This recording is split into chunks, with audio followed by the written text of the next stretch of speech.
T'es-tu déjà demandé quelle est la différence entre le bison d'Amérique et le gaur, le bison indien?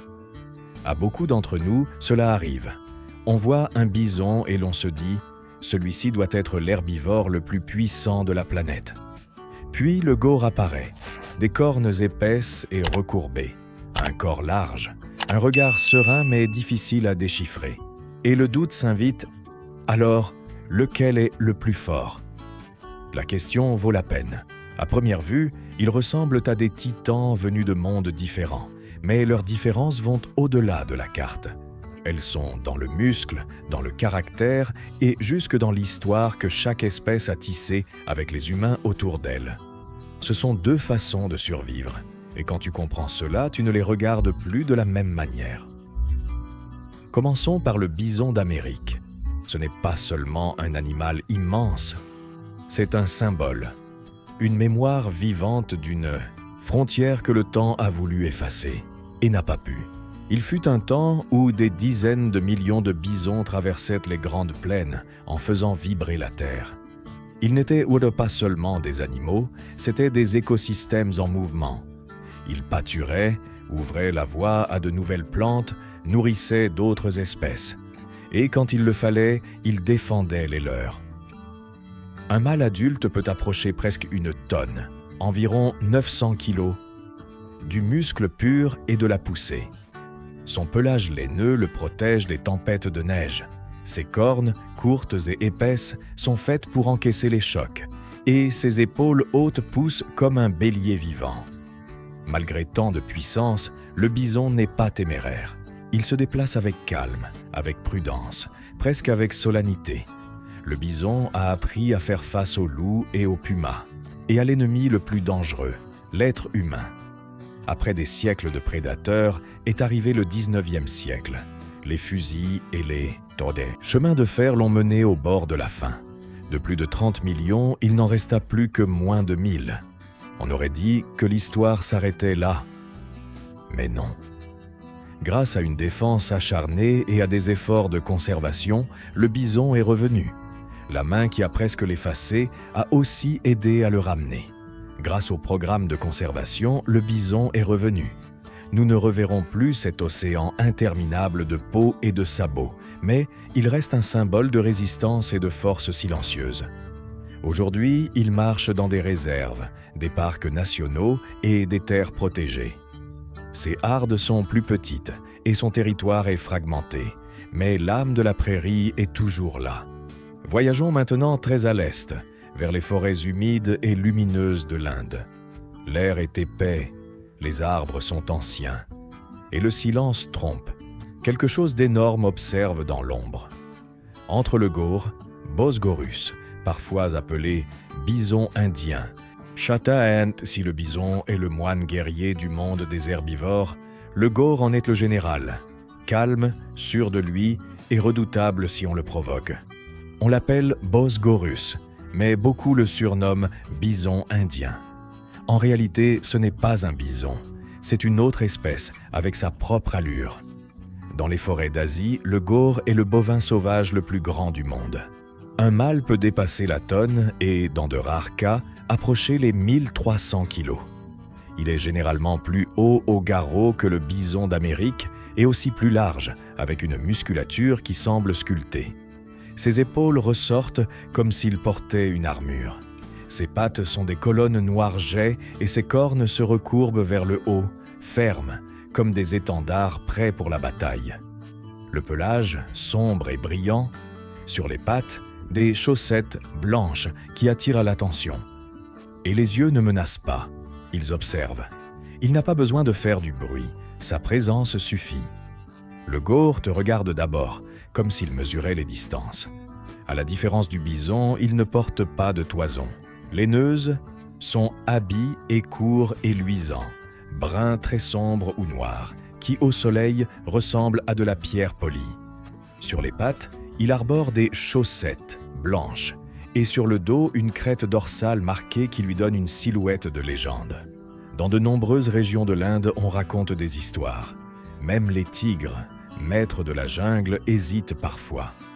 Non pas parce que le gaur est téméraire, mais parce qu'il n'est pas passif. En cas de menace, le groupe forme un cercle avec les petits au centre. Et si l'un est attaqué, les adultes chargent ensemble, vite et sans avertissement, jusqu'à stopper le danger. Alors, qu'est-ce qui le distingue du bison? Tous deux sont des poids lourds et des survivants, mais le gaur associe élégance et prestance à une défense collective fulgurante. Ce sont des forteresses vivantes. Mais ici, la donne change. Le bison d'Amérique est né pour la plaine ouverte. Sa vie s'est avancée, migrée et pâturée.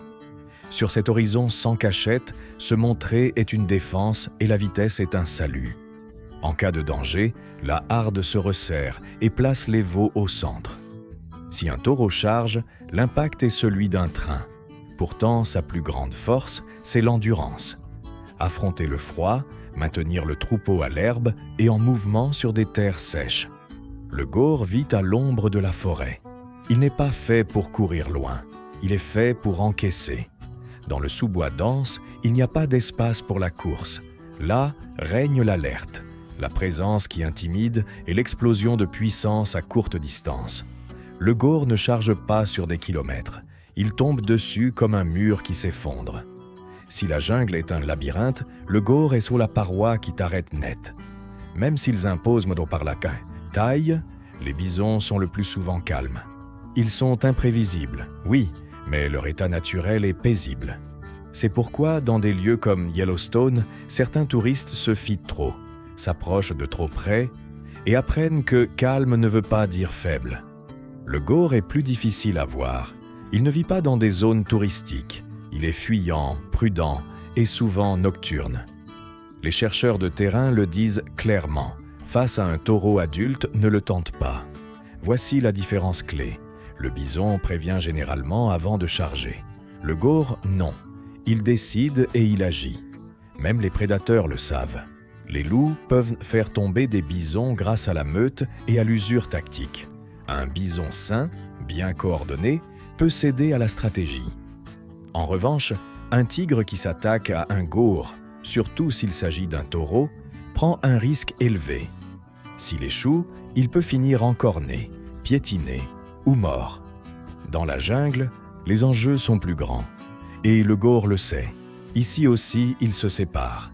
Les bisons forment d'immenses hardes, parfois des centaines, voire des milliers d'animaux. Cette foule fait partie de leur bouclier contre les prédateurs. Le gaur préfère de petits groupes de 10 à 20 têtes, très serrés les uns contre les autres. Les mâles adultes mènent souvent une vie solitaire et ne rejoignent le groupe qu'à la saison de reproduction. Quand ils arrivent, on voit tout de suite qui commande. À table, la différence se voit aussi. Le bison est presque un pur pâtureur. De l'herbe, et il se déplace selon le fourrage disponible. Le gaur est flexible. Il mange herbe, feuilles et fruits.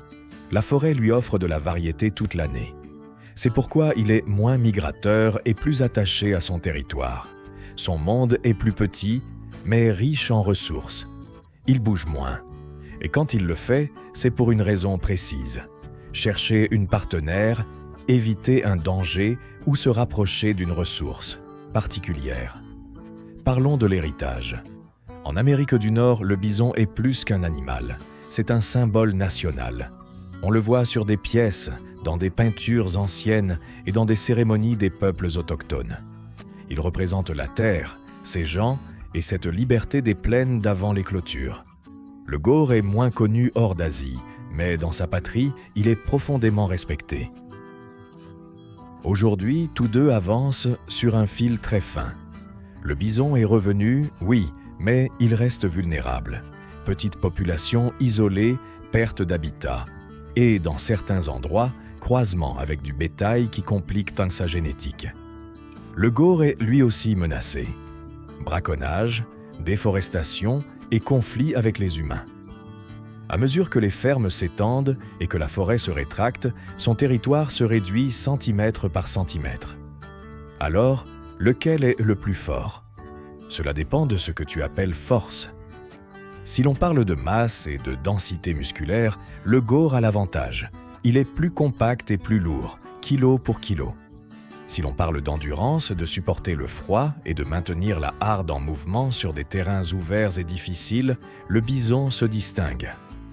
Au bout du compte, la vraie force n'est pas seulement du muscle, c'est d'avoir un endroit où vivre.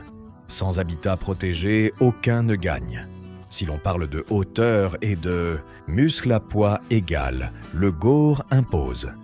Mais si force signifie résilience, frôler l'extinction, revenir et rester debout, le bison est unique. Si la force est une présence silencieuse, le gaur l'emporte. Si c'est endurer les blizzards et survivre à la pression humaine, la couronne revient au bison. Peut-être que la question n'est pas de savoir qui est le plus fort, mais ce qu'il nous enseigne. Le bison nous rappelle la puissance de la communauté. Sur les grandes plaines, la vie se défend ensemble. La vraie force ne fait pas de bruit. Elle est collective. Le gaur nous enseigne le sang-froid. Se tenir droit, en silence, avec confiance, c'est aussi du pouvoir. Dans un monde qui récompense le rapide et le bruyant, il y a de la valeur dans la quiétude.